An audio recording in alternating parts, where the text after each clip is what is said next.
আসসালামু আলাইকুম। আজকে আমরা বাংলা দ্বিতীয় পত্র আলোচনা করব। আমার নাম আরিফ মোহাম্মদ আসলাম শরাফত, পলিগন এডুকেশন থেকে আজকে আমার লেকচার শুরু করছি। বাবারা তোমরা খেয়াল করো, আজকে আলোচ্য বিষয় উচ্চারণ রীতি। উচ্চারণ রীতি। আমরা বাংলা ভাষায় যে আমাদের উচ্চারণগুলো হয়, উচ্চারণগুলো খেয়াল করব। একটু খেয়াল করো, প্রথম হচ্ছে উচ্চারণটা কি রকম হবে, কার কাকে বলে আমরা খেয়াল করব। সরেও, সরেয়া, সরেও, সরেয়া, রস্বই, দীর্ঘই, রস্বৌ, দীর্ঘ, রি, এ, ওই, ও, ও।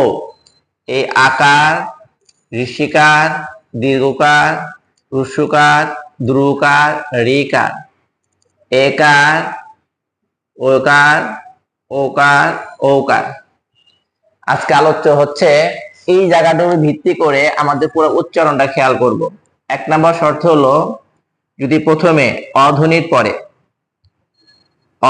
পরে রস্বই দীর্ঘই, এই যে রস্বই দীর্ঘই, রস্ব দীর্ঘ, রস্ব দীর্ঘ, রস্ব দীর্ঘ।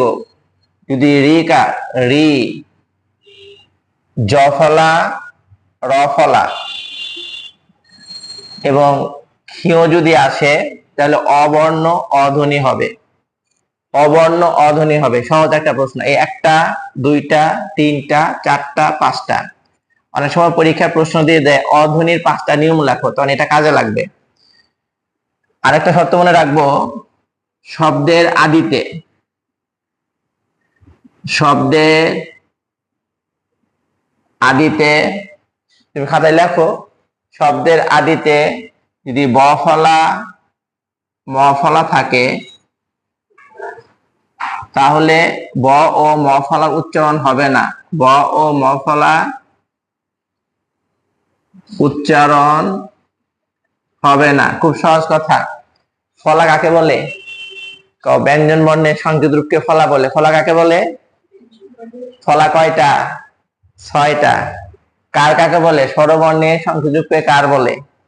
আমরা কি বললাম, অধ্বনির পরে যদি কোনো ব্যঞ্জন বর্ণে কোনো কার না থাকে তাহলে তার সাথে স্বরধ্বনি স্বরেও আছে, স্বরধ্বনি স্বরেও আছে। আরেকটা শর্ত হলো এরকম, শব্দের মাঝে বা শেষে ব ফলা, ম ফলা কিংবা জ ফলা থাকলে সংযুক্ত বর্ণ দুবার উচ্চারণ হবে। কবার? দুবার উচ্চারণ হবে। তবে এখানে পার্থক্য আছে, আমরা খেয়াল করি। তবে কি, যদি ধয় জফলা থাকে তাহলে হবে দ ধ, হয় জফলা থাকলে হবে বর্গীয় জ ঝ, যদি ভয় জফলা থাকে তাহলে হবে ব ভ, থয় জফলা থাকলে হবে ত থ, আর ক্ষিয় থাকলে উচ্চারণ হবে ক খ।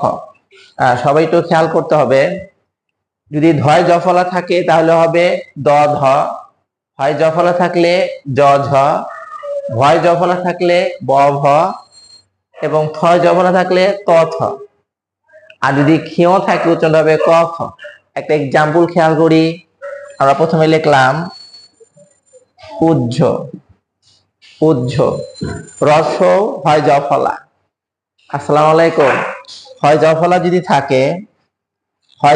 যদি থাকে তাহলে আমরা কি ব্যবহার করলাম? জ ঝ।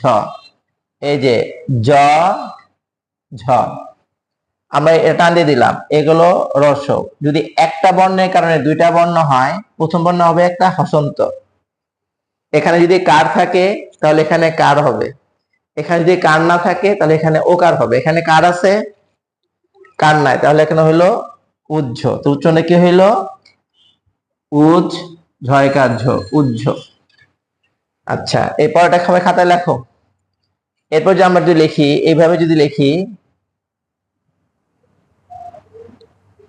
ধার্য। হয় জফলা থাকলে কি হবে? জ ঝ। এই দয় কার দা, দয় কার দা, হসন্ত ওকার দিলাম কারণ এখানে কার নাই, উচ্চারণটা কি হইলো? ধার্য।